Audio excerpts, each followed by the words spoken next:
Hello, hello, everyone. I hope that you can hear me and that you can see me. My background is a little different today than usual.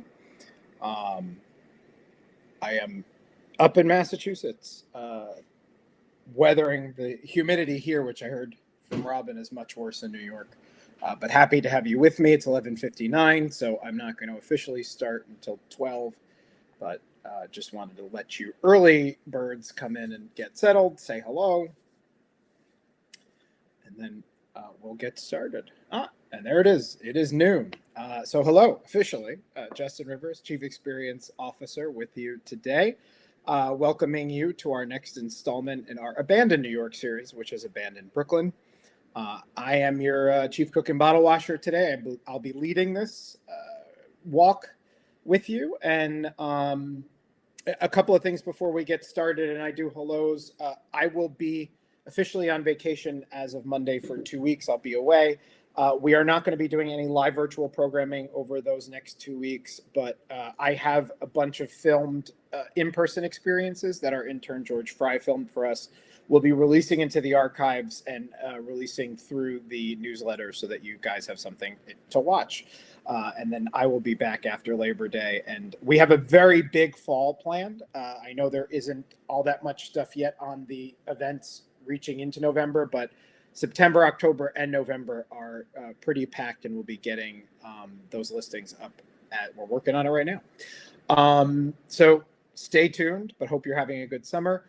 Also, I put a link to the 12 Abandoned Places to Discover in Brooklyn, which was the piece of editorial from 2017 that helped to inspire this talk. Although, as I will say in the very beginning, I didn't get to cover only half because you know me. And as always, happy to have you here. And I know people are saying hello, so now it's time to say hello. Sylvia, you're first today. Hello from Woodside, Queens. Robin, Brookfield under the palm trees. I know you sent me that picture. Richard, hello from very hot Hollywood. Yeah, you are in the tropical cone. Klaus, good to see you from the hot and humid Flatiron District. Morbo, Robert Morbo Morbeck, greetings from Pennsylvania. Joe from sort of sunny London. Pete from San Francisco. The gang's all here. You're all here. Yay. Good to see you. Gareth, also. Nancy. It's good. Someday we should all just have lunch, right? Peter, hello. Beth. Beth, I mentioned you on a podcast last night, by the way. More on that later. Yeah, Robin, my groupies. Thank you all for being here. Yeah, Beth, it was Jeff Goodman's Rediscovering New York. I credited you with helping us discover Limestorm and talked about your virtual tour, live stream tour in Central Park, which was one of our first. All right. So hello from everybody. Hello, Mary. Hello, Karina. Hello, everyone. Welcome, welcome, welcome. And I'm going to get started because, as you know, I never run an hour. I always run over. Probably will do that today. But again, as always, if you have to leave at 1 o'clock, this will be in the archives and you'll be getting a recording right after. So feel free to leave whenever and catch up as we get started. I'm actually going to put the chat away until Q&A. If by chance the Wi-Fi goes a little buggy, Robin, text me. Thank you. All right. So this cover. So one of the things that I've lived in Brooklyn for 21 years. Brooklyn has been the place that has been home for me more than any other place in my life. And I have seen Brooklyn change rapidly, slowly and rapidly at the same time with gentrification and urban development and industrial development, commercial development, all the different types of developments. And of course, this building, we use this building, which we know is the Gowanus Batcave, as the feature image when we announced this talk. And immediately somebody said, that's not abandoned. No, it isn't anymore. But one of the things we'll be talking about on a couple of these sites, which we will be visiting today, is how some of them are still abandoned and some of them are being restored and redeveloped into different spaces. But that doesn't take away the fact that a portion of their history was an abandonment and made famous by abandonment, by the way. And the Gowanus Batcave is probably one of the castles on the hill in Brooklyn for that. The Domino Sugar Refinery is also another one, but we will not be talking about that today. I didn't fit it in. As a matter of fact, here is a map of Brooklyn, in case you aren't familiar with the borough. And as you can see on the next slide, out of the 12 to 15, if you could imagine, that I was going to talk about, how many did I get to? 6. Because of the depth at which I wanted to talk about the 6 that we are going to explore today. So hopefully maybe somewhere down the line, I know I always promise part 2s. Part 2s will come. We are going to do part 2 of Guastavino finally in October for October. But let me mute my notifications. There we go.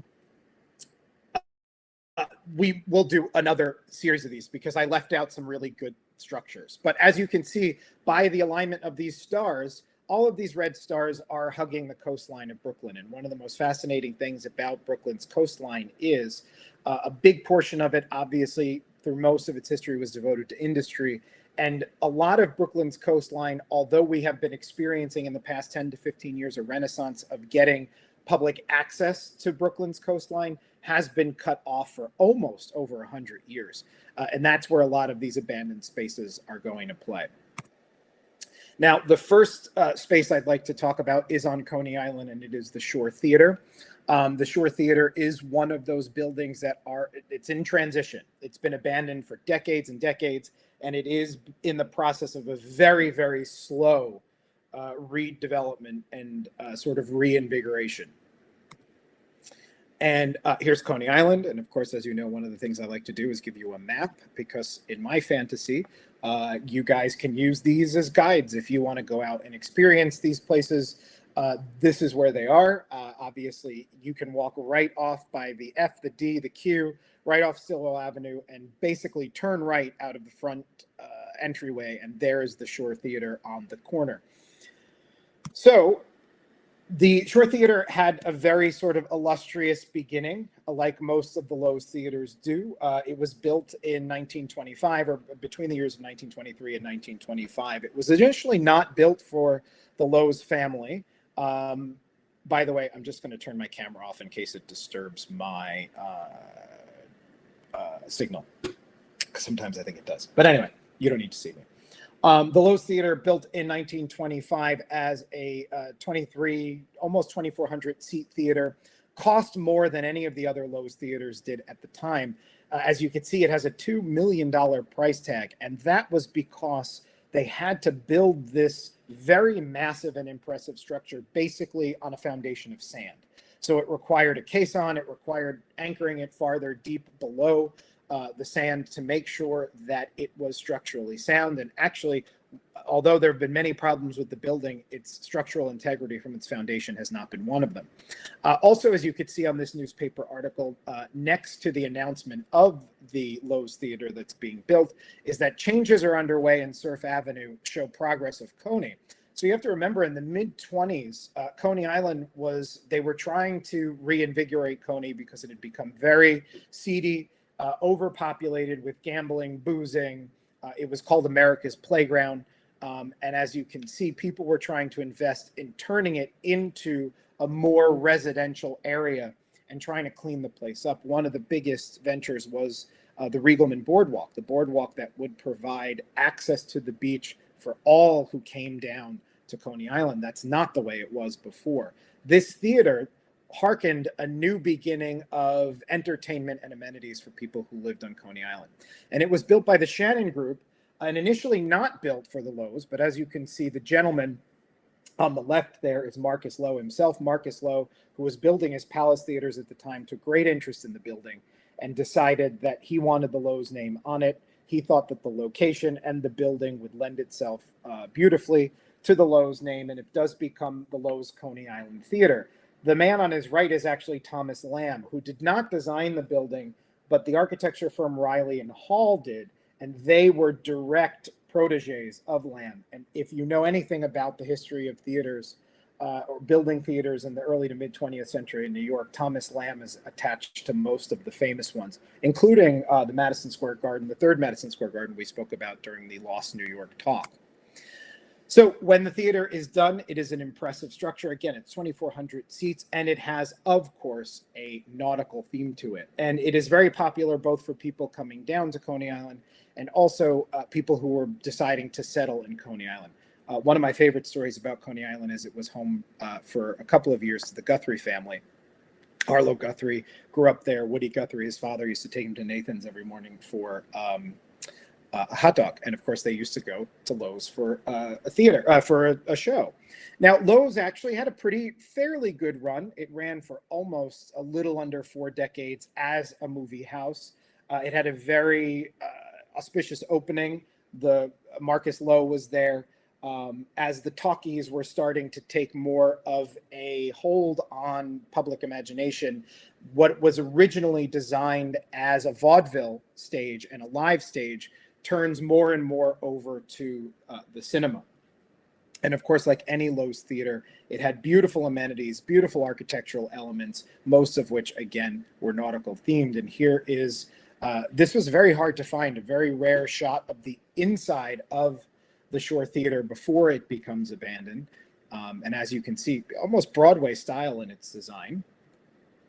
And there is the stage with the proscenium. Absolutely, obviously all expenses paid to make sure that the prosceniums were up there with the Palace Theater and the King's Theater. Of course, if you haven't been to a good Lowe's Palace Theater, the King's Theater on Flatbush Avenue, not too far away from here, is just a beautiful example of what could be done with a restored, beautiful movie palace. But of course, that's not the way things are going to play out for what then becomes the Shore Theater. So what happens is 1964, less people are coming to Coney, less people are living in Coney. Coney has a very, very depressed time in the 60s and 70s and 80s. A lot of abandonment. There are not as many parks anymore. Steeplechase is gone by the 60s. Luna is gone by the 40s. Most of the big Coney Island establishments are gone. You have Astroland, and you have Dino's Wonder Wheel, and that's about it. But enter this man who, after seeing a decade of the movie theater being used for exploitation films, some live burlesque performances in the 70s. One of my favorite punny porn names is Stars and Strips Forever, which played there quite a bit, apparently. This man, whose name is Horace Bullard, he is the president of Kennedy Fried Chicken, not Kentucky Fried Chicken, excuse me, comes in and sees himself as the Messiah, the savior of Coney Island. He is going to redevelop Coney Island. As you can see here, this is him pointing to a picture of a redeveloped Steeplechase Park, almost on par with like Disneyland. And his idea was to take the Shore Theater, now known as the Brandt Shore Theater, and turn it into a hotel and casino. That will not happen. He will buy the property in the 70s and it will lay fallow up until his death. And his death in the early 2000s sees it turned over to his daughter, Jasmine, who then lets it sort of rot for another 10 years.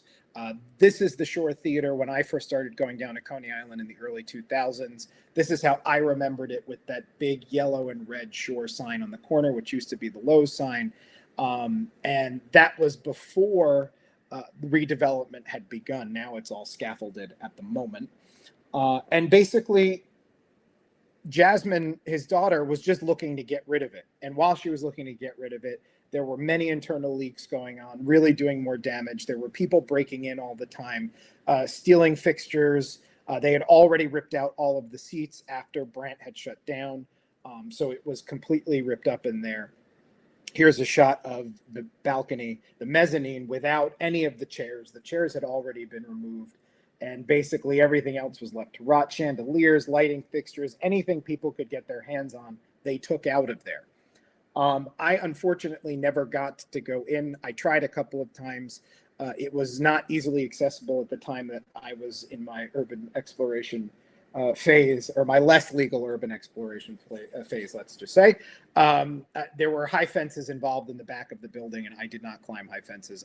I was the one who did the shimmying between breaks and fences or under them. That was my thing. But these are from after the final curtain, which was a gentleman who wrote a really great book about theaters and the legacy of theaters. And as you can see right over the stage, a massive leak from the ceiling just rotted away the moldings on the ceiling in this building. So fast forward to 2000, and I think it was about 17. or so, Pi Properties, which was a local Russian real estate development or Russian-run real estate development property, bought the Shore Theater.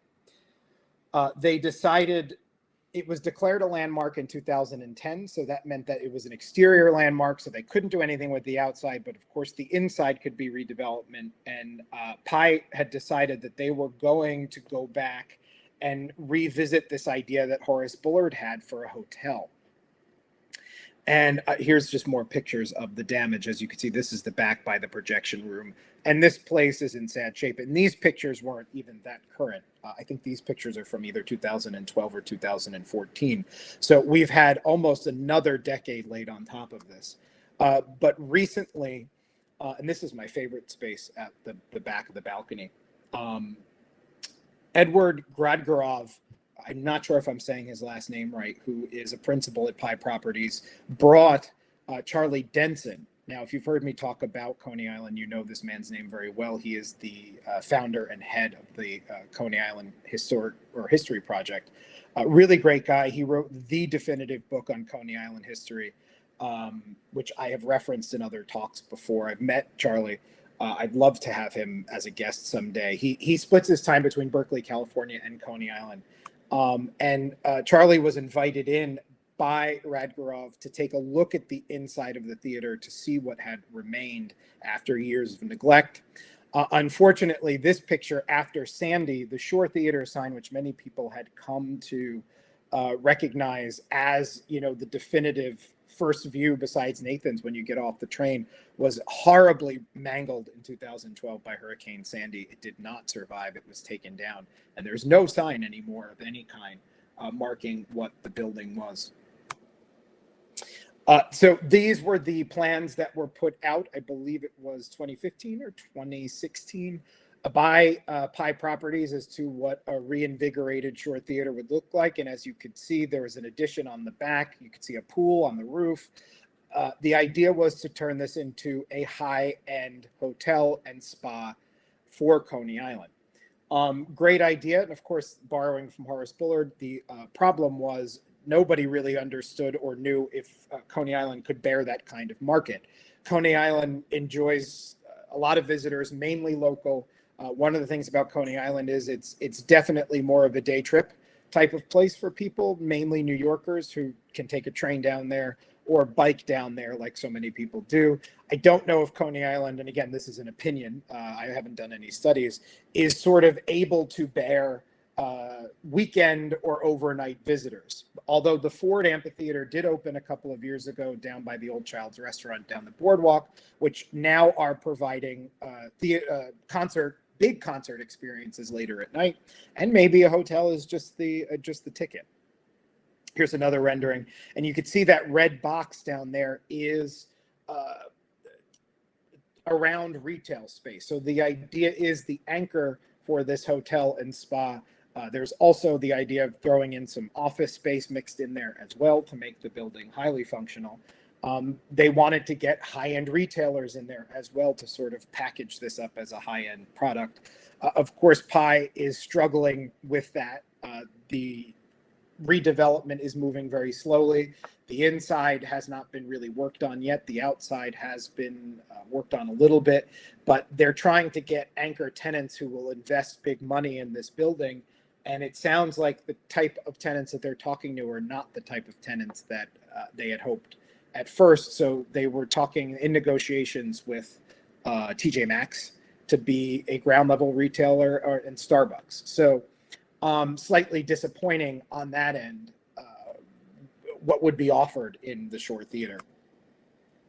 And again, here is the sort of renderings of what street level would look like for retail. And this is the most current picture of what the Shore Theater is at the moment. So as you could see, the inside is in the process of being gutted. It is not an interior landmark, by the way. So the theater portion of it will most likely no longer exist. What will continue to exist will be the exterior because of the landmarking. Here are pictures from Charlie Denson's tour through with Yadgorov, and he highlighted all of the remains architectural elements that were not destroyed, stolen, or rotted away. And there you can see the mermaid moldings on the walls. You could only imagine just how beautiful this place was in its heyday. The water fountain, which Yadgorov said all of the things that were pictured or that you're seeing here would be incorporated into the new space inside in some way. These railings as well, he had no intention of destroying them. And of course, there's that hallway outside of the balcony again. Really, really quite gorgeous space. Very, very impressive, even after decades of neglect. Lighting fixtures, most of the ceiling, I think, will be lost to time. It's wood, they're not tin. Those fixtures are really cool, by the way. Oh, love them. And that Coney Island Theater building, which is on Surf Avenue, will remain. That is going to be one of the main entrances for whatever retail space does land there. Now, Charlie Denson did put together a great 2-minute video of this tour and the history of the theater, which I am going to share with you because it sums it up quite well. So give me 1 second. And there it is. Enjoy.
I am actually not sure who the man in memoriam was. And if anybody does, please let me know. But I cannot say enough about Charles Denson.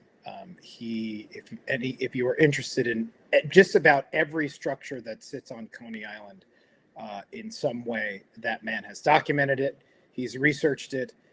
He has tirelessly for decades really brought Coney Island into or the history of Coney Island into the fore.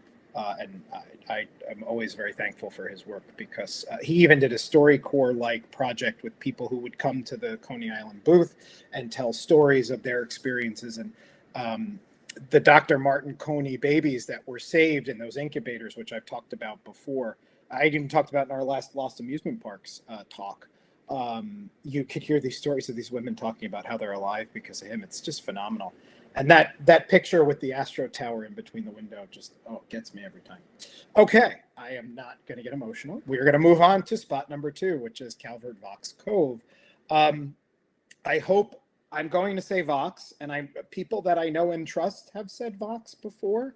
So if I have heard Vo though, so if I'm mispronouncing it, I'm very sorry. But Beth, I believe you say Vox, and I trust you more than anybody on this. So if I'm wrong, let me know. Although I can't see you right now, so I'll clarify later. Now, Calvert Vaux Cove is otherwise known to a lot of people as the Coney Island ship graveyard because it is in the Coney Island Creek, as you can see here by this arrow, not too far away, only blocks away from where we were with the Shore Theater. And one of the really sad things about this area or this park is that it's the only park that bears Vox's name out of the big contributions that he's made to, the beautiful New York City parks, Prospect Park, Central Park. My favorite, one of my favorite parks of his is Morningside. He really did finish and complete Morningside, whereas Olmsted gets a lot of credit for a lot of the work that Vox would sort of come in and have a major hand in. And this is the only park, as far as I know, that bears his name. And although it's a perfectly lovely park and actually has really great views from where it is on Coney Island, we're not on Coney Island, but in Gravesend, it's not a grand park. And it's the spot where he died, which is doubly sad. But there he is. There is the man. If you are unfamiliar with Calvert Vaux, he was a huge contributor, landscape designer and architect who worked very closely and sometimes at odds with Frederick Law Olmsted, but had his hand in many of our major, beautiful New York parks. Very, very accomplished. And he, towards later on in his life, his son moved down to the Bay Ridge, Gravesend area. He was visiting his son in November of 1895. And like, any person of good mind took an afternoon walk. I love to take a nice afternoon walk, sort the thoughts. And that's what he was apparently doing. And he started wandering and he didn't return. And it was getting into the evening. His son and his family were getting very concerned. They thought maybe he had meandered his way all the way up to Prospect Park. They reached out to somebody up at Litchfield Villa, and there was no sign of him. And then the next morning, his body washes off somewhere near what is Calvert Vaux Park today. And at first, because of sensational reports, they had said that it was actually a suicide, that he was despondent. But the family said that was not true. No reason why he would want to take his life. There was no sign of foul play on his body. So the idea was he probably accidentally fell into the water and drowned. And that was, the end of a life, a very storied life in park architecture and landscape design. And Calvert Vaux Park was actually known as a Dreyer Offerman Park for many years. It didn't the name didn't change until I believe 1998. And the reason why the park had the name Dreyer Offerman was because of I think it's actually Dreyer Offerman Home for Unwed Mothers was part owner of the property, which was assumed, I believe, by parks in the 1930s to provide more waterfront access to the Gravesend community. And this is a picture of a path. I have been to this park a couple of times, mainly to visit the Coney Island graveyard, ship graveyard. But it is really, it has some great meandering paths. It is a large portion of it are ball fields and open field, but really good views around you of the coastline. But if you sort of start, going off towards the water, off to the side, towards one of the last baseball diamonds, you will be able to run right up against the water. And here's one of the spots that you can actually, a little overgrown in this picture, and I believe Augustin took this picture a while back ago, sort of looking over into parts of the Coney Island Inlet. And in here is quite a few remnants of ships that are just resting at the bottom of the Coney Island Creek. And here's an overview. One of my favorite things to do, and I'm not sure what this says about me, but I do love to look at shipwrecks on Google Maps or Google Earth, because you can see them in very shallow bodies of water. And so if you look really closely at this area, you can sort of kind of see some of the ships that are resting at the bottom of the Coney Island Creek. You'll also see there's a little pin there for the Coney Island Yellow Submarine, which we will talk about in a minute. But just in case, those little red arrows are pointing to the visible remains of boats that were sunk or left to sink. And we reached out to the Coast Guard a while ago and we did a story on this and said, is there any intention of moving the boats? And the Coast Guard's response was, well, these boats are an eyesore, but actually they're not detrimental to navigating the creek. Big ships really don't navigate this creek. And locals love them because it's created a platform for wildlife to move in, mainly fish and birds, who sort of use the boats as feeding grounds, both underwater and above water. And so these boats actually did sort of make their way into the local palate of the wildlife as an extension almost of Calvert Vaux Park. And as you can see at the very top of this slide, you see the greenway path for Calvert Vaux Park, and that's the best way to approach this graveyard. These pictures are from Aaron Assis, actually, our artist in residence who visited the park a couple months ago, actually. He sent these pictures along to me. And basically, most of these boats had come from a Coney Island Creek marina, which was shut down in the 1970s. The boats were sort of left to the owners to move or find new moorings. And if they didn't have the money, mooring space in New York, for those who know, Peter Taylor, I'm sure, knows this very well, is very, very expensive. And if the boats needed work and they needed to pay for the moorings, most of the time, people would just abandon them. And so because of the proximity of the defunct Coney Island Creek Marina, a lot of boats were left to sink. And here you can see pictures of some of them are barges, some of them are more recreational fishing boats. But of course, the star of the show, you can sort of see in this picture off towards the left, that rusting little hulk is the Coney Island Yellow Submarine, which is not as yellow, obviously, as it used to be. And this is a picture I know that Augustin took a while back of a sign on a railing for the Yellow Submarine, and a little bit of the story behind it, which I am going to tell you now because it is quite fantastic. But there, of course, is the Yellow Submarine sticking out of the creek. There are a lot of people who have rowed out there, jumped on top, tried to get into that little, I guess it's not a periscope, but that sort of hatchway of taking pictures inside. But the sunken remains under water are really quite filthy. But it is a good place to fish. Many people go out there and fish. I've seen people, locals, standing on top of the Yellow Submarine and fishing on top of it. But the story actually begins in the 1950s. And this is a picture of the Yellow Submarine right as it is being lowered into the Coney Island Creek to go on a mission to salvage sort of sunken treasure off the coast of Nantucket. And that sunken treasure is not ancient sunken treasure. It's actually quite modern sunken treasure because of the sinking of the Andrea Doria in 1953. And I'll tell you that story in a minute. But standing on top of that Yellow Submarine is a guy named Jerry Bianco. And Jerry Bianco was a welder at the Brooklyn Navy Yard. And for years, he had hatched a plan to make it really rich by building a submarine to raise and recover all of the goods that were left in this very high-end cruise ship from Italy that sunk very unexpectedly off the coast of Nantucket. And the boat was just about 3 years old, 2.5 years old. It was a very new vessel when it sunk. And he knew there was some quite expensive booty down there. And he said, I'm going to make it rich. And he put a lot of his life's work and savings into building this Yellow Submarine, which had a name. It was called the Questor 1. And there's the Andrea Doria sinking off the coast of Nantucket.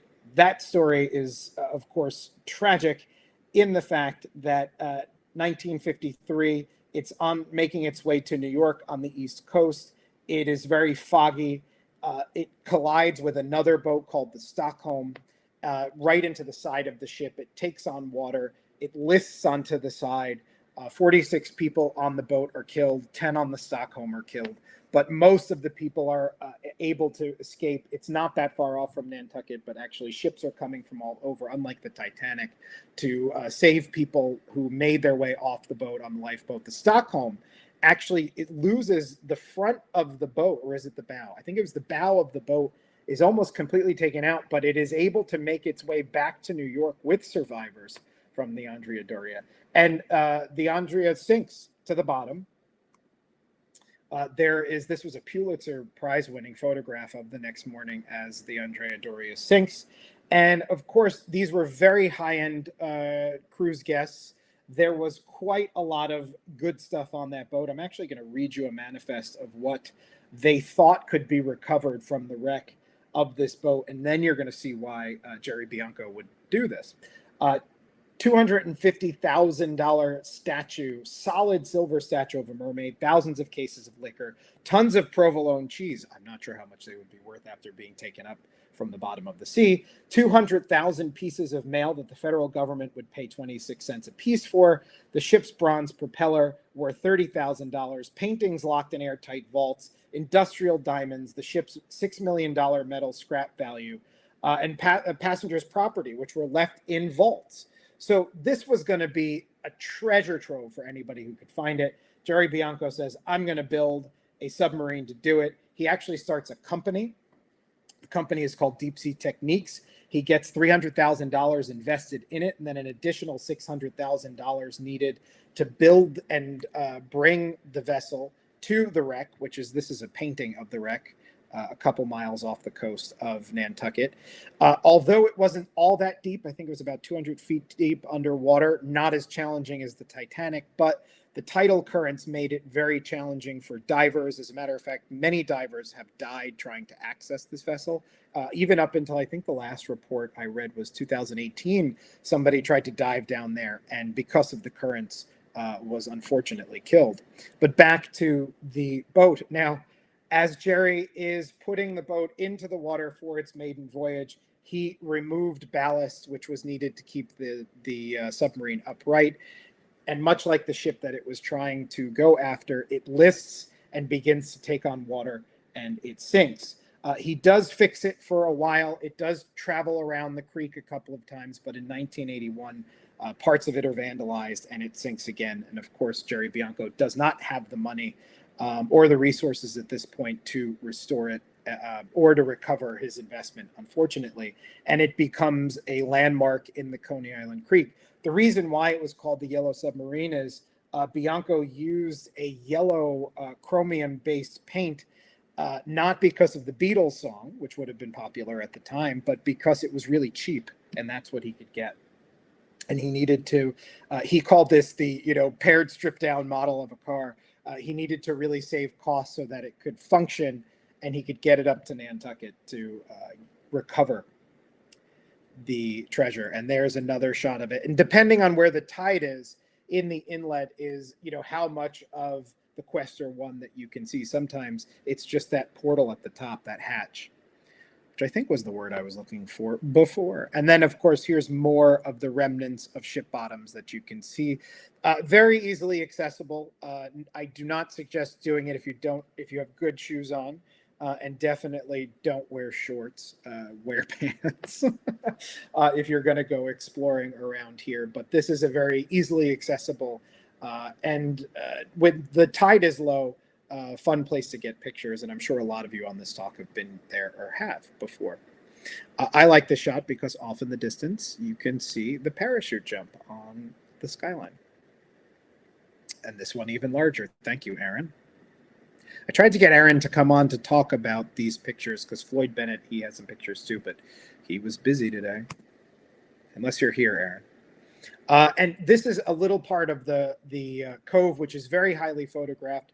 I don't know what this smaller ship was, but it's turned over on its side, and depending on how high the tide is, this looks very different depending on weather and tide. And so you've got this picture here, but then of course you've got this very ghostly picture here, which almost looks like something out of the beginning of a horror film.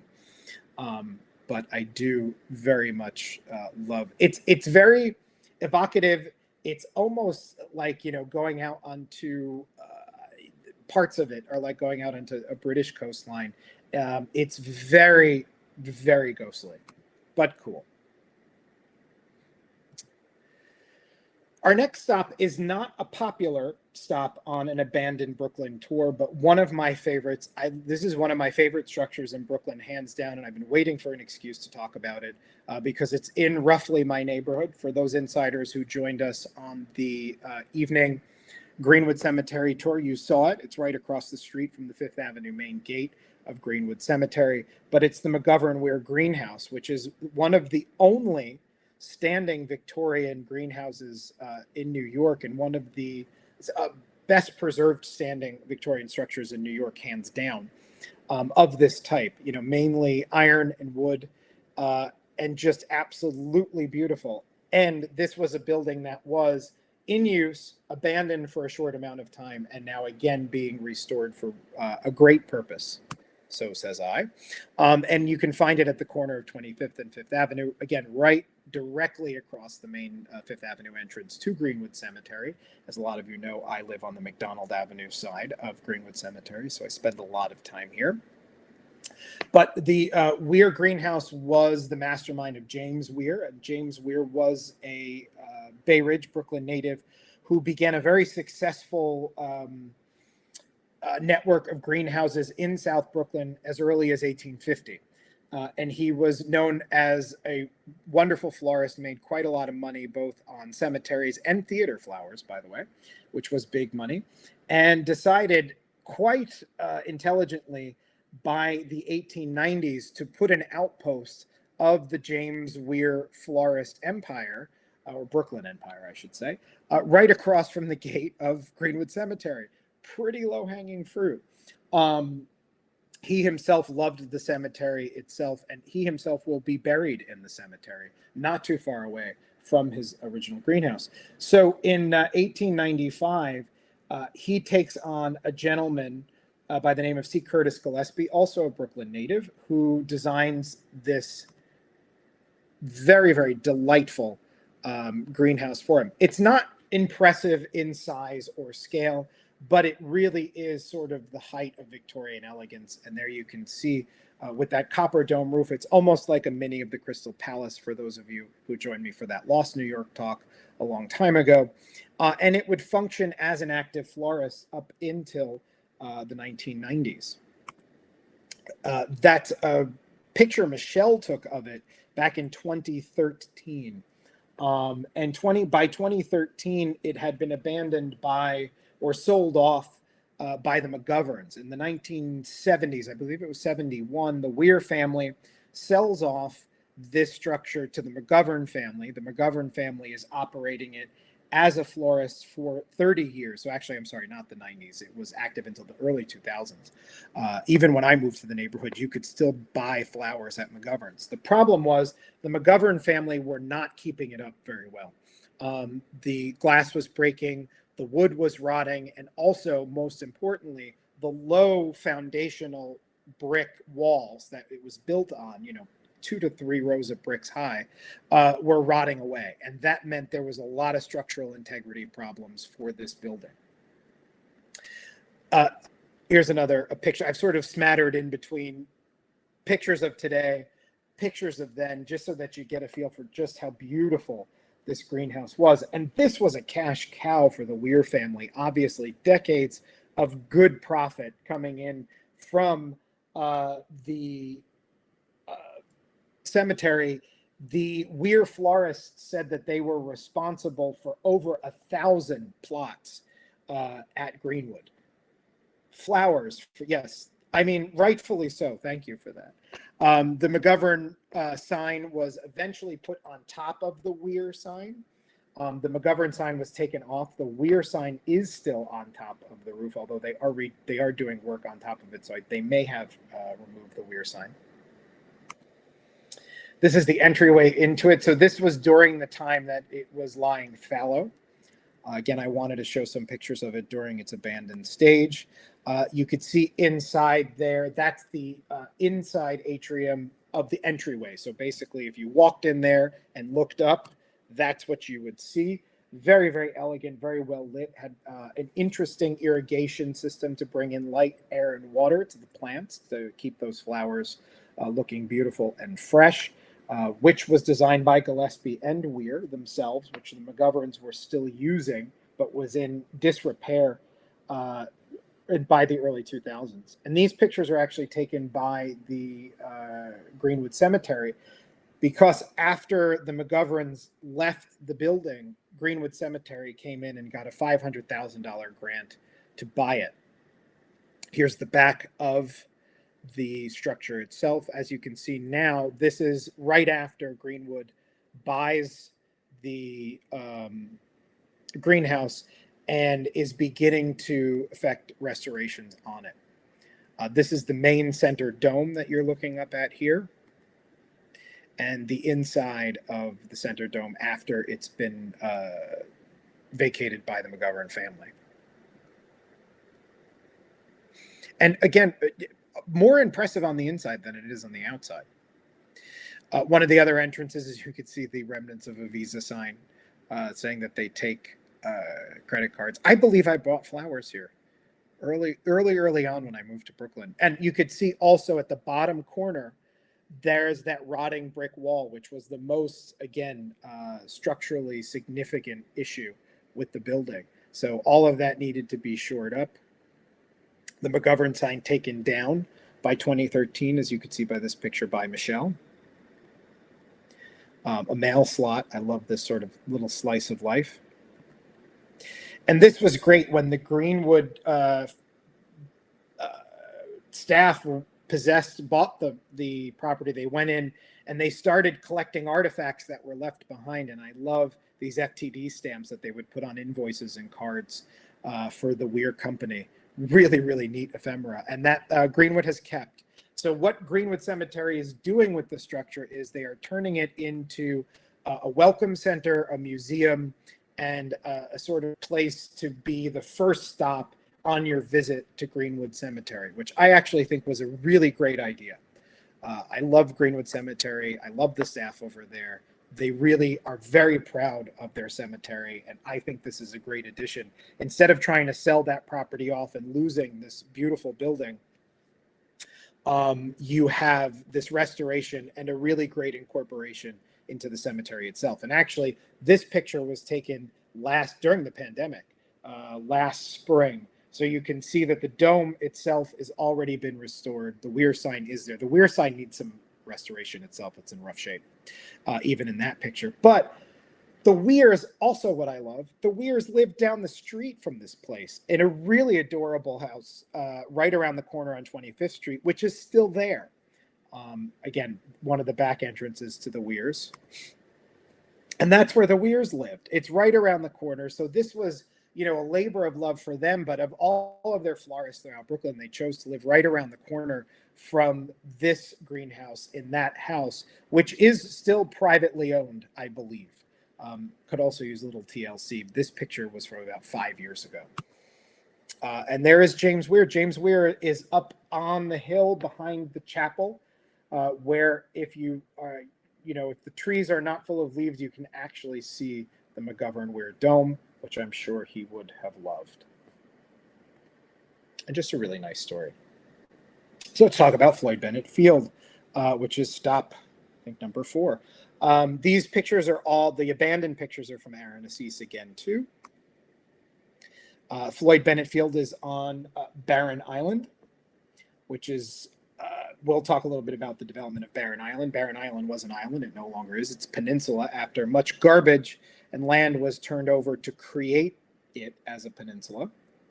And the beginning of its life as an airport starts back all the way in 1927, when a pilot by the name of Paul Rizzo opens a privately operated small airport called the Barren Island Airport. But then the city's chief aeronautical engineer, I didn't even realize we had aeronautical engineers, Clarence Chamberlain, decides to turn Barren Island into a municipal airport, because you have to remember at that point, we did not have a municipal airport in New York anywhere. It's one of the things LaGuardia will complain about when he was supposed to fly into Floyd Bennett Field, but he got diverted to Newark. And he said, "What, are you kidding me? My ticket says New York. I didn't pay to land in New Jersey," which will obviously then give us LaGuardia before the World's Fair. But this was the only airport New York had. And initially, that project was taken on by the Department of Docks, and they were in charge of firming up the island and turning it into an island, sort of filling it out, which required upwards of 5 million cubic yards of soil and sand, which were taken from the surrounding areas and from Jamaica Bay to create a connection to mainland Brooklyn. Here's an aerial shot of it. You know, when we think of Brooklyn, one of the things we don't readily think about is this idea of barrier, beach, and coastline. You know, Brooklyn elicits brownstone, and it elicits industry, Williamsburg, the North End. But, you know, Coney Island and sort of the beginning of the end of and Brighton Beach, maybe, of our association with it as a beach community. But this was an island with 400 residents on it who were completely disconnected from Brooklyn. They will not be connected to Brooklyn until 1935, when the Marine Parkway Bridge, which you can see in the fore, is built to connect the Rockaways. And then they continue Flatbush Avenue right over the island. And then that's a game changer. Not only is it an airport, and then it becomes a naval airport, but it becomes completely connected to New York. And eventually those 400 residents who keep shuffling their way around the island get thrown off by none other than Robert Moses, but we'll talk about that in a second. Why is it called Floyd Bennett Field? Well, because of this guy, and there's good old Calvin Coolidge. Calvin Coolidge always looks exactly the same in every picture of him that you see, I think. And he is getting the Medal of Honor. That's Floyd Bennett himself getting the Medal of Honor because Floyd Bennett was reportedly one of the first to pilot an expedition to the North Pole, sorry. Very, very high profile. It was sponsored by J.D. Rockefeller and Vincent Astor. A lot of money was poured into it. He goes, he comes back. He had a co-pilot by the last name of Byrd, who also flew some of his more memorable missions with him. And he was a naval officer at the time. And there have been reports posthumously that he might not have made that trip all the way to the Arctic. Apparently, examinations of his flight logs showed that there was some erasing, yet legible sextant readings that show that he never really reached the pole, but said he got there and turned around and came back. I'm not trying to mar his memory. He's actually flown quite a few impressive missions, but it's up for debate if he made it to the Arctic, but that's where we get Floyd Bennett Field from. And of course, that was named when the Navy comes in during the wartime to take over the area as a naval airport. The Coast Guard also comes in and does the same. But this picture you can see here is from the late 1930s when there's WPA art projects going on down there when it was still a public airport. Floyd Bennett Field was very glamorous. And as a matter of fact, quite a great number of record-breaking pilots left on record-breaking missions from Floyd Bennett Field, including good old Howard Hughes. One of Howard Hughes's most famous flights around the world, where he destroyed that record, left from Floyd Bennett Field on July 14th, 1938. He makes that flight in 3 days and 19 hours, which smashes 3 days off the prior flight before that. That goes around the world. And I believe it is, if I got the number right, I think it's 26 world or transatlantic flights started from or ended at Floyd Bennett Field. So this is a high profile place for aviation history. And I do have a little video because I like, again, we're talking about abandoned Brooklyn. We will see abandoned spaces, but part of its history is interesting enough to give it enough cred. And I'm going to show you the video of, actually, let me go to the next picture. so that you could see. Obviously, Howard Hughes was a very popular figure even then. Scorsese's film The Aviator talks about this flight. It was one of the main topics that Scorsese touches upon. And this was the day that he left. Big crowds showed up. And this footage is great because it's uncut, it's unedited, and you can sort of see just how, off the cuff some of this stuff was.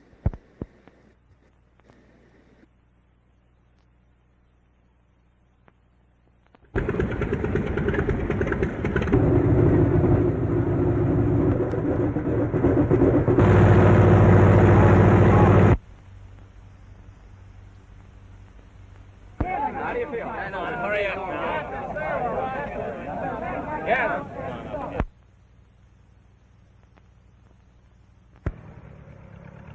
All right, let's get in there. Hey, stop talking. Lieutenant Barrow, don't talk now. Thank you very much, Ken.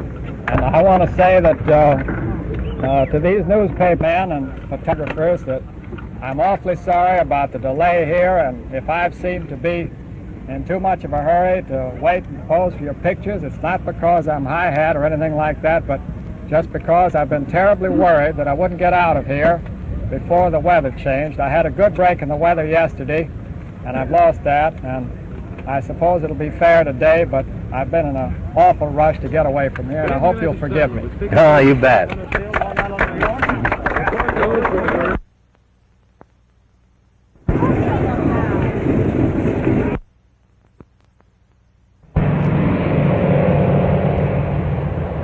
Oh, wait a minute.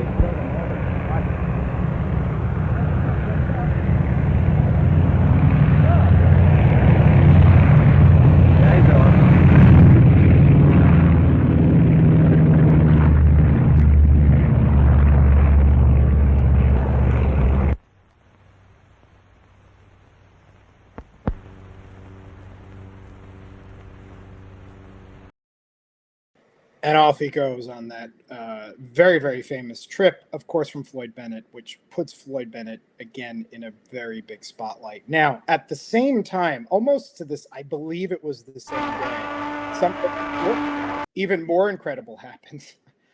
Wrong Way Corrigan. Douglas Corrigan was reported to be flying from Floyd Bennett Field to Los Angeles, but instead takes off and goes the wrong way and ends up in Ireland. Now, that was touted as one of the worst aviation mistakes in aviation history, but of course it was all completely deliberate. Corrigan wanted to go to Ireland. He couldn't get clearance and he couldn't get funding or the backing or the permission to go to Ireland. So actually the owner of Floyd Bennett at the time says to him, listen, Howard Hughes is taking off on the west-facing runway. You can use any other runway you want, just don't go west. And he obviously didn't need to go west anyway. And in the cover of all the hoopla of Howard Hughes, Douglas Corrigan takes off and he goes east to Ireland. He lands in Ireland, surviving a 28-hour trip. He survives on 2 chocolate bars and some figs. Which sounds like lunch for me sometimes, and then lands in Ireland, and the whole world goes absolutely bonkers over this guy, and he becomes a very, very famous aviator. And this is a very short clip of him returning to New York from Ireland after going the wrong way, and he gets a ticker tape parade, which I think is just, it's so New York. And of course, if you look at I looked at a lot of newsreel footage of Corrigan. Every time he's interviewed, they keep talking about girlfriends. I have no idea why they're obsessed with this guy's love life, but they are. It's all they talk about. And then eventually, I think in the early 1930s, he weds, and then he falls off the face. It's like all they cared about was his love life. So here is this. I love this shot because it shows a good old late 30s ticker tape parade, which I think is worth watching. The pride of the Irish roars into a New York welcome aboard the liner Manhattan. And down Broadway, the pride of the Irish is buried beneath a mountain of waste paper. On the steps of the City Hall, we're introducing Douglas Corrigan. I just hope that if I make any more mistakes, they'll turn out as successful as this one. Say, Mr. Corrigan, how about those girlfriends? Well, they ain't any girlfriends, even though the papers and all the photographers, they sort of ring in a few of them once in a while, but that's all made up just like most of the other stuff. Say, Douglas, were the Irish girls interested in you? Oh, there weren't so very many of them over there, and I haven't seen very many since I got back either. There's a few on the boat, but they didn't bother you, you know. They were the tame kind. Say, Douglas, you just did something incredible. Let's just talk about the women. It's really quite interesting. All right, let me go back to the PDF, and we will now talk about why Floyd Bennett is interesting. There's a picture of him as well. Floyd Bennett is then used by the Coast Guard and the Navy during wartime to do training and to also fly soldiers. Again, Navy and Coast Guard will remain there till the 1970s when the National Parks Department takes the facility over. There was this very famous Art Deco field house, or the Art Deco terminal, still a beautiful spot, still being used today. When it was a functioning airport, this had the Aviator Bar and Grill in it, a radio broadcasting studio because of all the press that was frequently there. Now it is a sort of museum and reception center honoring the history of the airport. There's a lot of good history down at Floyd Bennett Field, as you can see here in one of the restored hangars down there. There's even a hangar that has old antique planes in them. And I'm sure a lot of you, again, have been to Floyd Bennett Field. There's hiking down there. It is a beautiful spot. You can camp at Floyd Bennett Field. We will talk about Dead Horse Bay very briefly, which is why a lot of people were going down there. You can't go to Dead Horse Bay any longer. This is in the hangar, I believe it's hangar 81, with the planes in them, the historic planes. That picture is by Augustin. And here's a map from the National Park Service showing you what is down at the Floyd Bennett complex. You're going to see those gray areas. So the gray areas are areas closed down to visitors, and that's because those are old hangars and naval airport facilities that have been left to abandonment. And I'm pointing at that arrow there. And so, as you can see, a lot of the hangars have been sort of left to time. Not all of them, some of them have been restored, but there are definitely some urban exploration delights down there. Aaron Assis did get access to one of those spaces, and as you can see, he took some beautiful photos of this old hangar itself, and then some of the office spaces adjacent to it as well. And he did a photo essay of it. This is almost reminiscent of Ellis Island, as you can see here. I do not know if the National Park Service, who now has control of the entire island, if they have plans to renovate or utilize any of these buildings. Again, a lot of the buildings are in use, but a lot of them are not. I love that shot.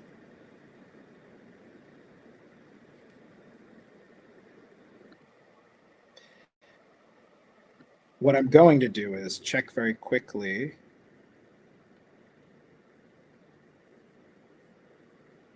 I see, yes, the Job Corps building at Floyd Bennett did get demolished. I'm just checking the chat to see if Aaron showed up because I was going to have him talk, but he didn't. He's at another program, the bathroom. And again, hallways. And, you know, I'm not going to run commentary over some of these are just, they are what they are. They're beautiful, beautiful shots of once used structures. Aaron could probably speak a little bit better, but knowing Aaron, Aaron, you're here. Do you want to talk about this? Chat me. We're going to go long. Hold on. I think I can call you out. Hold on you are here. I'm calling you out. I hope you're decent. Everybody, Aaron Assis.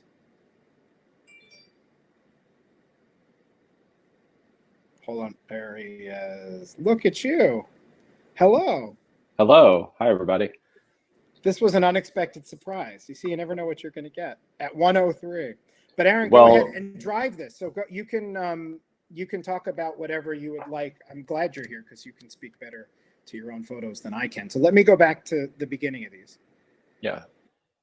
And this is going to be a little bit of a tease because I am here, but I'm 4 minutes late for another call. So this will Yeah, be just you this can will be go quickly. We're already over time anyway. a quick run through, but I'm happy to help out. I Okay. think one of the amazing things when you consider, the history that Justin presented to us about Floyd Bennett and how it ties into some of the other airport histories, and then you sort of think about the grounds themselves and the state of these buildings. I think one of the things that's really remarkable beyond just the previous function of the spaces is how they feel and how that all that embodied energy still persists on the site, not just in the buildings, but on the grounds themselves. So I think when, can I drive? Just I hit don't, the arrow keys. I don't know if it's letting me drive. It isn't? No. Just your arrow key. Okay, I'll go ahead.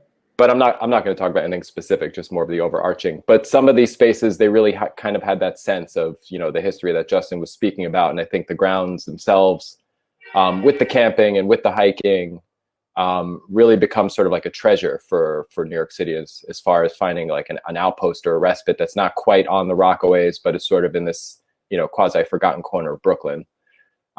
Some of these structures, again, most of these photos were taken about 5 years ago. I went back 2 years ago as well. So some of them are just kind of nooks and crannies to show effect. And again, to speak a little bit to some of the structures that have been restored. Some of them have not been restored, but the overall kind of lay of the land down there is much improved from what it was 15, 20 years ago. And that's always inspiring and exciting to see, especially when national parks gets their hands on something and they sort of appreciate the historic integrity of these buildings and spaces and really want to invite people to move through them freely, sort of have their own experiences inside them.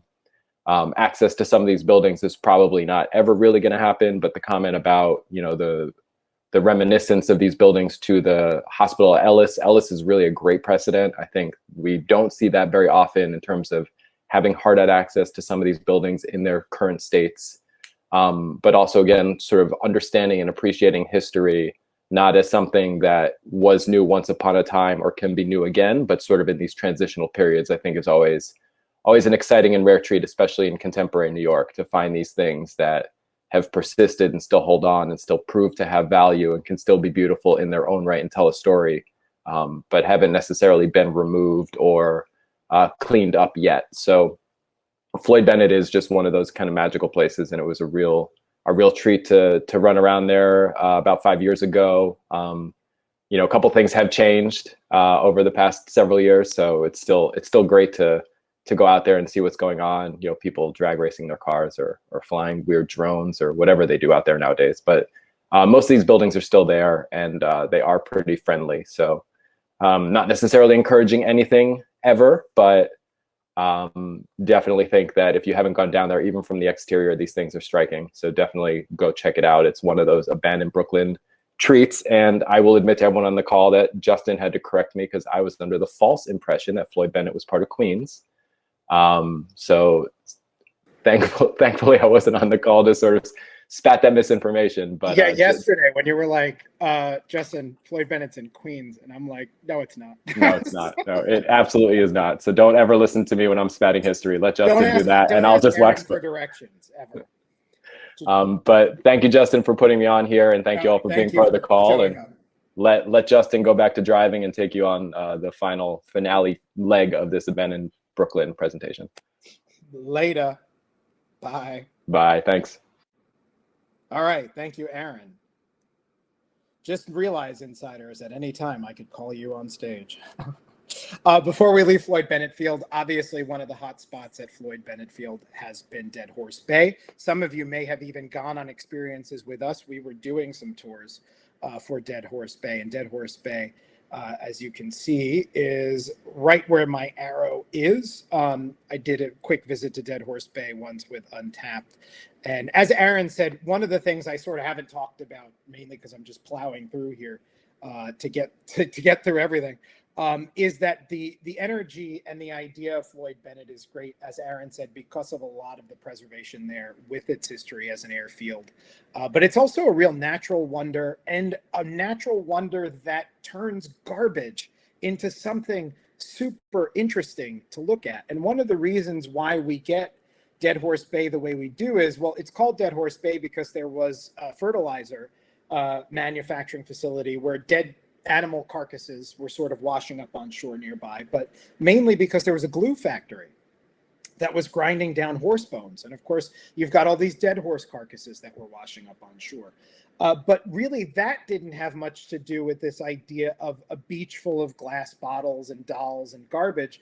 That really came from the 1950s when Robert Moses wanted to extend the peninsula further west.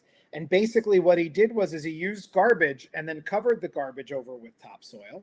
And after years of that topsoil erosion, the garbage comes back. And of course, that's what you're seeing. You're seeing a history of New York garbage here. These pictures are from our own Trish Proto, who was also down at Dead Horse Bay. And as you can see, just bottles as far as the eye can see.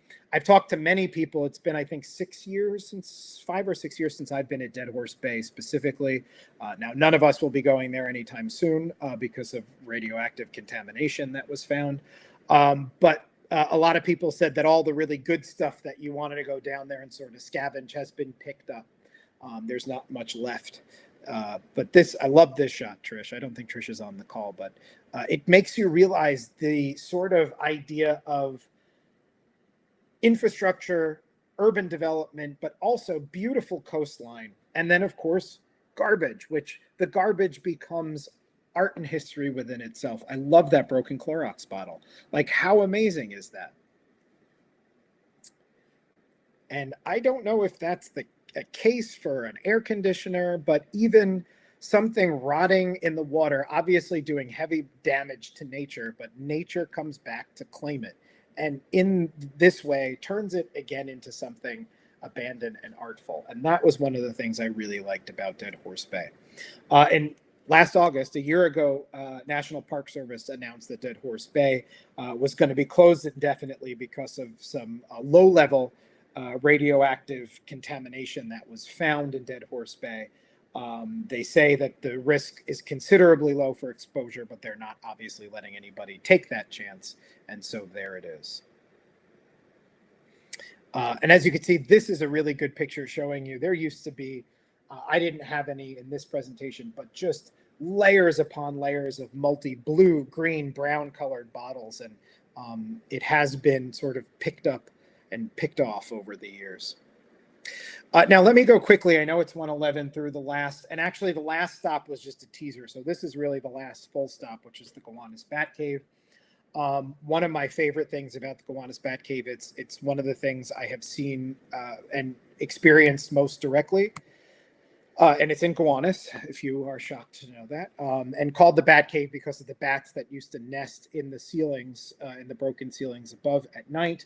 But it really was the central power station of the Brooklyn Rapid Transit Company, the BRTC, which would then become the Brooklyn Manhattan Transit Company, the BMT. And in the early 1900s, as the BRTC is expanding streetcar service and then getting into the subway game, they need more energy to drive their system. And this central power station was going to do it. It was built between 1901 and 1904. And it operated as a power station in some form until 1972. There were 4,000 horsepower engines in there, 32 boilers running to turn basically direct current to drive the streetcar and subway systems. There were two facilities. A lot of people don't know that because all we have is the boiler house today. But there was a boiler house and then there was a separate facility. One of which was destroyed, I believe it was in the 1970s at that point. The only remaining building is the building that you see on the right side. And there's not a great shot, but a shot of some of the converters that were converting alternating into direct and direct into alternating, depending on what they needed to use it for. And then, of course, it lies fallow for many years and has a very storied history, especially in the early 21st century. So in the early 2000s, right about when I land in Brooklyn in 2001, it becomes a squatter community. And a very interesting squatter community, because at first, the squatters there are actually in a community collective. They're watching out for one another. There were a lead group of squatters who were making sure that nobody were bringing drugs or a bad element into the house itself. And they were, carving out little home-like spaces for themselves in there. Unfortunately, very quickly that turns about 2005 or so. Drug-induced violence becomes pretty typical in there. There was a homeless man who was thrown out of a window. There was a guy who OD'd and ended up right on the street outside.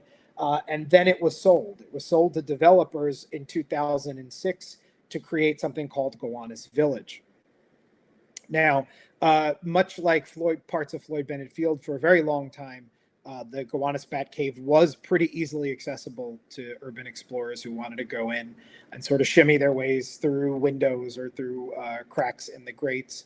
As you could see here, you could go right up to the building at one point. This is pre-2006, when security gets pretty tight around there, when the new owners got it. And then Will Ellis did a photo essay for us on the inside of the Bat Cave after everybody was removed. All the squatter community was removed. And this was in between it becoming the squatter community and then a place to have off the beaten track dance parties and concerts that were not sanctioned by anybody.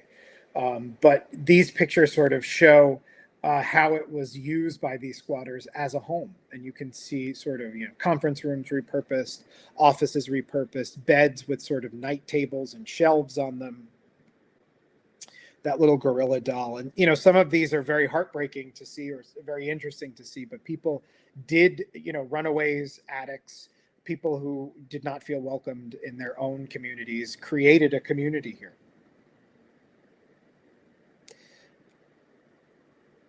And of course, this was one of the spaces that gave it the name, the Bat Cave. It's sort of up on the top towards the roof. And this is where some of the bats, obviously, as you could see, could easily call this area home as well. And then from 2006, for a couple of years, this was a place that for graffiti artists to put political commentary on the outside, which they were still doing up until a couple of years ago. There were acts here, punk bands, graffiti artist You Go Girl arranged summer shows in there quite often, using it as sort of almost like personal ad space. The one that still remains, I believe, even today, I saw it a couple days ago, is the stop and frisk.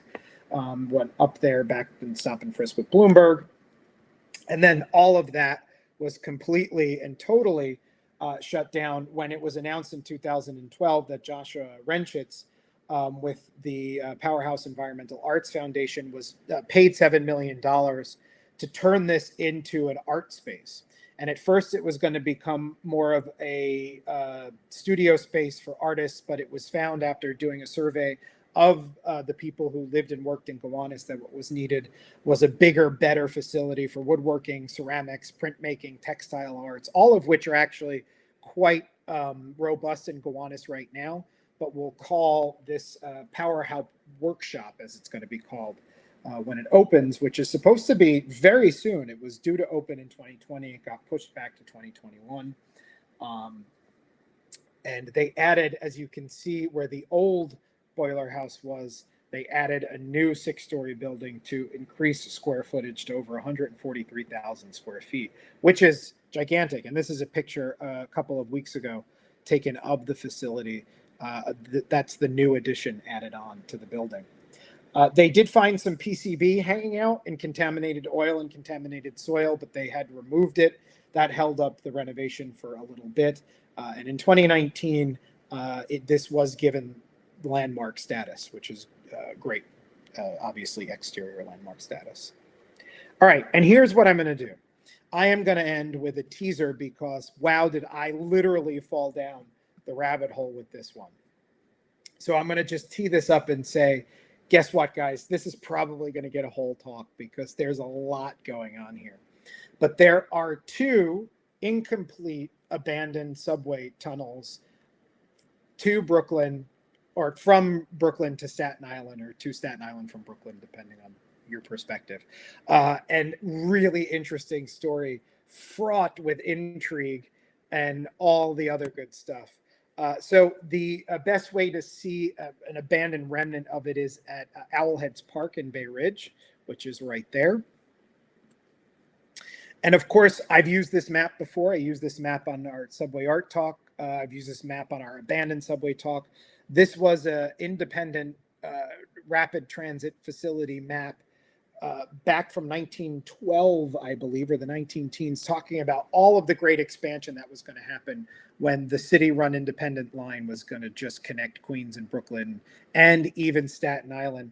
As you can see, there is a tunnel from Bay Ridge to St. George. And that tunnel was not a myth, unlike so many other subway tunnels. The work was begun. And on April 14th, 1923, they broke ground. There was a big ceremony in St. George on Staten Island. And here is a close-up of the route that was going to, again, as you can see, Owlhead Park right there, make its way under the Narrows and go right out to St. George. I found this document. This document I found in full, the Board of Estimate and Apportionment for the Narrows Tunnel, and it is full of wonderful, wonderful treasures. So much so that, as you can tell, because I can talk for a while, I could be here for another 2 hours talking about this. I will not. We are going to, again, this is a teaser appetizer for a larger talk at another time when we talk about a new abandoned subway talk. But here, Owlhead Park, you can see they actually, I don't know if you could see the dotted line towards the bottom of this schematic, but they labeled it wrong. They labeled it as a vehicular tunnel. It was never going to be a vehicular tunnel. One of the problems was it was going to be a freight and subway tunnel, and not everybody loved that idea. And here are cross-section blueprints of the tunnels themselves, which, again, there are two portals. There are two portals in Bay Ridge and two portals in St. George, sunk and abandoned. I love this. Again, you know I love postcards. A lot of you love these colorized, sepia-colored postcards of what the tunnel was going to look like, very much like an IRT tunnel, because we're talking about the 19 teens, although work doesn't begin until 1923. It wraps up very, very quickly by I believe it's 27 or 28. It's already been scuttled, mainly because of fights for funding and usage. It is also believed, I love this article, they called the 1923 Narrows Tunnel Hope and a Hole in the Ground. And obviously, the idea was to make Staten Island, after the 1898 consolidation, feel more a part of New York by connecting it to Manhattan and to Brooklyn via underground rapid transit. And of course, as you can see, they get started on this whole project. There is Mayor Hyland with the pickaxe. I have a better photo of it on the opening, or the groundbreaking day from 1923 at St. George's. There it is. It was reported that there was a lot of politics, as you can imagine, going on. Mayor Hyland did not love the Brooklyn Rapid Transit Company, or what was becoming the BMT, and he knew this was going to be a real feather in their cap because this would connect a lot of the BMT lines, even though it was a city independent owned line. We're already getting very complicated here. I'm trying to keep it bird's eye, but it's very involved. And then who steps in the 1930s but Robert Moses? And Robert Moses has no love for building rapid underground transit by train. He wants a bridge. He would rather have a bridge or a vehicular tunnel. So even though you've got these guys here working on the beginnings of the tunnel, it is scrapped very quickly. And the only remnant that you can see of it is in Owlhead Park, which is in Bay Ridge. And Owlhead Park is actually another really beautiful park with a really beautiful vistas of the Narrows and the water in Staten Island. Look at this, just an absolutely gorgeous shot. But off to the side into the woods at the top of a hill, you will come upon this sort of uncovered mound of dirt with tree stump and some broken concrete platforms or lids that is covering up a part of the entrance to the abandoned subway tunnel to Staten Island. I doubt that before the end of my life I would be able to see these tunnels or get access to them, but who knows, maybe someday. And I'm going to leave it at that because, again, massively over time, and I do think this will find its way with more detail into the next talk. And thank you, as always, for joining me for another marathon talk. This one was a huge challenge because there was so much I wanted to talk about and so much I couldn't.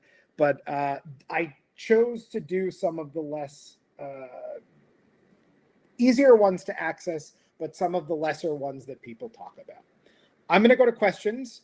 I know that it is 1:24, so if you've got to go, you can jump off, but I will answer questions in the question tab, hopefully to the best of my ability.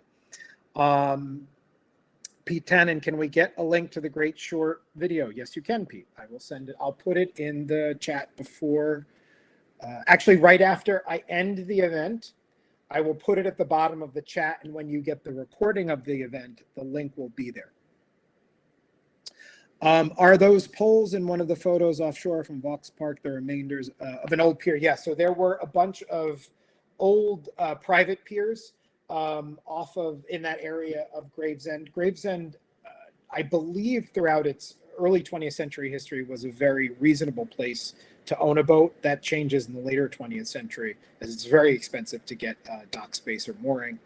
I don't know, somebody from the Parks Department could probably speak more to their history, but yes, they were part of an older network of piers. And you can see them all over the place. I actually went to Little Island and you can still see there's so much in our shoreline of those old piers and the bulkheads. Klaus, last time I passed the Weir Greenhouse in May, I saw a sign that anticipated completion was December 31st, 2015. Yeah, they're very overscheduled, especially since that purchase was made in 2012. I also noticed that the place still looks like last time I had seen it in November 2020. Do you know if they're still planning on finishing the project? The answer is yes. Greenwood is still committed to finishing it, but there has been no public facing, as far as I know. And if anybody knows, please let me know, because I was looking for this talk. No public facing announcement as to when it is going to be completed. But I actually talked to somebody and when was it? A couple of weeks ago. It was before our insider event. What was that, May? I'm losing track of time. Where we went, we did the evening tour of Greenwood. And I talked to somebody and I said, is the Weir Greenhouse still on tap and do you still own it? And they said, yes. They said it's just been very slow, funding issues. Then, of course, the pandemic and other things were holding it up. Diana, where did you come?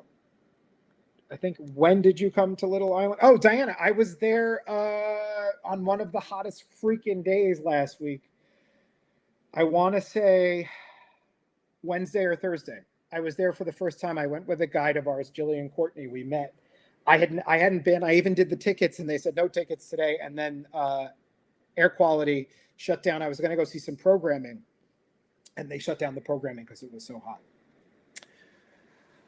Justin asks, hello, Justin. It's always nice to see another Justin. Where did you get all of your information about these places from? Oh, multiple sources. So usually when I put together presentations, I always start with Untapped because we've got the information there. So quite a few articles on each of these places exist at Untapped. Then from there, to do deeper dives, I move into National Landmarks reports, usually is where I go to. I also have quite a few primary sources at home. As everybody knows, when I am at home, my apartment is about 85% books. So I also will dig through old books that I have or old documents that were from or have been digitized on Google Books or a list of other places.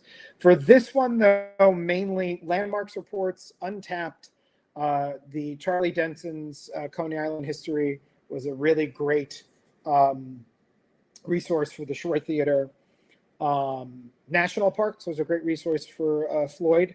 So yeah, a whole bunch of, it usually takes me, and I don't even go as detailed as I would like to. It usually takes me a good 2 weeks to put these together with the amount of information I like to present to people.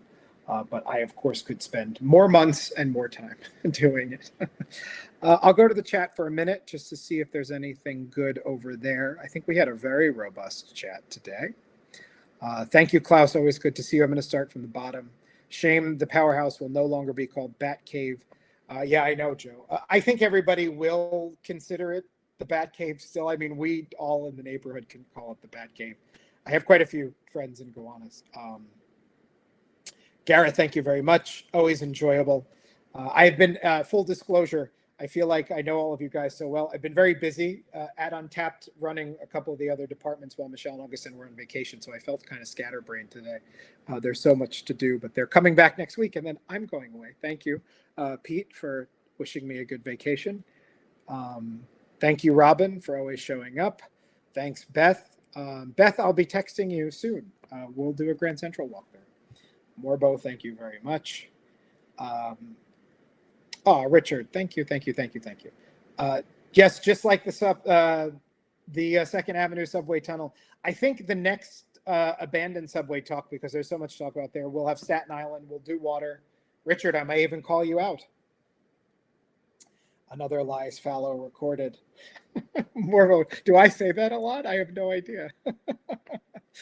It's that, and so says I, because I know you quote me on that all the time. All right, I'm going to leave it at that because I could sit here for about another half hour and read your chats, but I will. Good old 55 water. Richard, it's the gift that keeps on giving. Thank you for designing it. All right, so as I said to everybody, I will see you guys live in after Labor Day in a couple of weeks. There will be some new content recorded, edited, and put into the archives for you to enjoy. This will end up in the archives before I leave, before I jet off on Monday. And I think that's all of the housekeeping that I have. Thank you if anybody was new on this talk and joining me for the first time. I know they're advertised as an hour, but they always go over, so I apologize. Justin, how do we access the archives? I'm assuming, Justin, you are a member, so when you sign in to your Insider, on the Insider homepage, there is video archives there, but Justin, I will give you a link in this chat as well to access the archives. There's over 120 videos from the very beginning of the pandemic. Everything we've ever done is recorded and put in those archives. Nice seeing the great-grandfather of your fridge. Yeah, my mom, here, I'll turn it on. You can see my mom's dining room art, if you're interested. And her wreath, which has shells on it, which Augustin says I look like the king of Martha's Vineyard because I have a halo on. All right, everybody. So if you're interested in some of those links, they'll be in the chat live when you get the recording in a couple of minutes. You can still even chat with me. I will be here. Good to see all of you. Enjoy the rest of your August. Always a pleasure and always a lot of fun. Have a really great day, everybody.